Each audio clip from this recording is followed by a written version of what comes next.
কাব্য ভাইকে কেন old sniper king বলা হতো এই ভিডিওটা দেখলে সেটা তোমরা বুঝতে পারবা। আজকে হঠাৎ ভিডিও দেখতে দেখতে কাব্য ভাইয়ের পুরনো একটা ভিডিও সামনে আসলো, যেটা কাব্য ভাই তার স্নাইপারের গেম প্লে দেখাইতেছিল। তার স্নাইপারের গেম প্লে দেখা জ্ঞান ভাই সহ আরো 2-3 জন ইউটিউবার সেই লেভেলের রিয়াকশন দিতেছিল। 2019-20 সালে স্নাইপার চালানোটা এতটাও সোজা ছিল না। আর তখনই কিন্তু আমাদের প্রিয় কাব্য ভাই স্নাইপারের গেম প্লে দিয়ে ইতিহাস লিখে আসছে। আমার একটা পার্সোনাল কথা বলি, কাব্য ভাইয়ের যে এই ওল্ড ড্রেস আপটা না, এটা একটা সময় আমার আইডিতে পড়ানোর স্বপ্ন ছিল। কাব্য ভাইয়ের কাছে আমার একটা রিকোয়েস্ট, সে যদি আমার এই ভিডিওটা দেখে থাকে তাহলে তার এই গেট আপ নিয়ে যেন স্নাইপারের একটা গেম প্লের ভিডিও আপলোড করে। সবাই কাব্য ভাইকে এই ভিডিওতে উড়াদুরা মেনশন করো। চলো তাহলে ভিডিওটা দেখা যাক। তার আগে একটা কথা, তোমরা কিন্তু অনেকেই আমার ভিডিও দেখো কিন্তু ফলো করো না। কষ্ট করে তোমাদের জন্য তো ভিডিও বানাই, ফলো করে না হয় আমাদের ফ্যামিলির মেম্বার হয়ে যেও। দিয়ে দিব মানে ভালো খেলছো, তেমন খেলছো দেখবো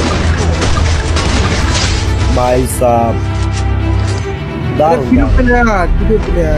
দারুন দারুন। अरे फुल है भालोई खेले डब्ल्यूसी जाओ रुको जरा सबर करो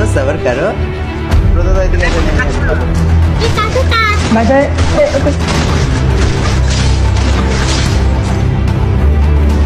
भाई साहब मजा आ जाएगा। अरे पांडे जी हमको मत मारो। ড্যামেজ আছে ওটা। ओके